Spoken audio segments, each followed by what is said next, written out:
Olá.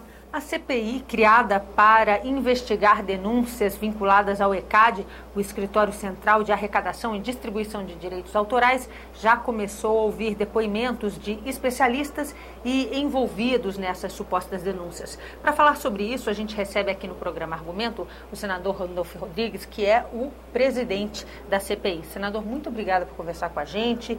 Já no primeiro encontro com depoentes, o relator chegou a dizer: meu Deus, mas o ECAD tem mesmo uma caixa preta. Qual a sua avaliação? Bom, já a primeira sessão foi muito reveladora sobre os mecanismos de funcionamento do Escritório Central de Arrecadação e Distribuição. Eu quero reiterar, essa CPI tem que cumprir dois papéis. Primeiro, investigar e encontrar os responsáveis por irregularidades, impropriedades e ilegalidades no trato do direito autoral no Brasil. Segundo, debater o modelo de direito autoral existente hoje no Brasil, movido pela Lei 9.610 de 98. E já na primeira sessão, nós ouvimos o ex-assessor jurídico do ECAD, a presidente da União Brasileira de Compositores e o vice-presidente da Associação Brasileira de TVs por Assinaturas. Esses três depoimentos foram importantes no norte desses dois caminhos que nós entendemos que a CPI deve chegar.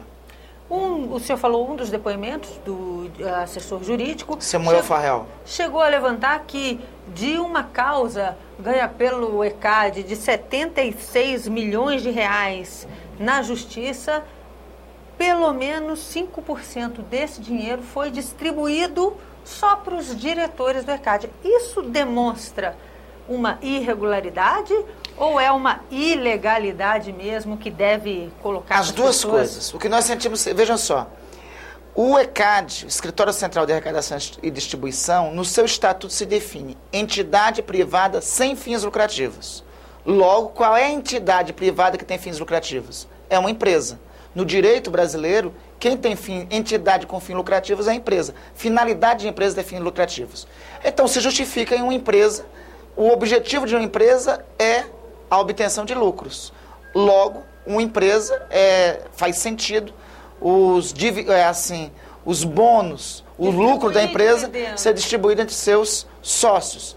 Não é o caso de uma entidade sem fins lucrativos, como é o caso do ECAD. Então, o que nós percebemos, qual é o depoimento que o senhor Samuel Farrell prestou à Comissão Parlamentar de Inquérito? É que o ECAD vencia causas judiciais, metade era distribuído para quem deveria ser distribuído direito autoral e a outra metade ia para os advogados da causa e até aí, não há nenhuma ilegalidade, irregularidade, mas parte era distribuído como bônus entre os diretores e entre os funcionários. Bom, não se justifica esse bônus.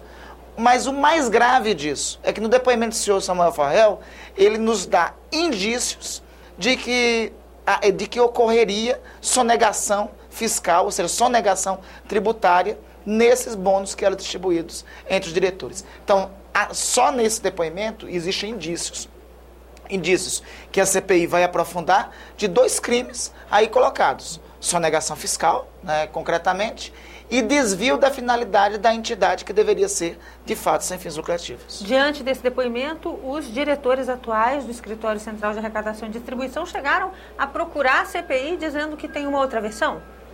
Bom, é o que eles falam. Então, a outra versão, a própria diretora da UBC, União Brasileira de Compositores, que é uma das entidades que integram a ECAD, logo após, depois do depoimento dela, inclusive, tentou desmentir o senhor Samuel Farrell.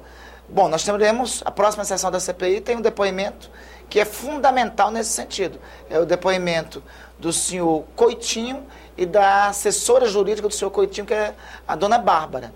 O senhor Coitinho é um dos elementos envolvidos em uma fraude de 170 milhões de reais no ECAD. Então, essa fraude, esse depoimento do senhor Coitinho vai ser importante para os rumos de investigação que a CPI tem que seguir. Mas nós já sentimos, nos primeiros depoimentos, que um conjunto de razões são enormes para essa CPI ir adiante e aprofundar a sua investigação. O senhor explicou aqui por esse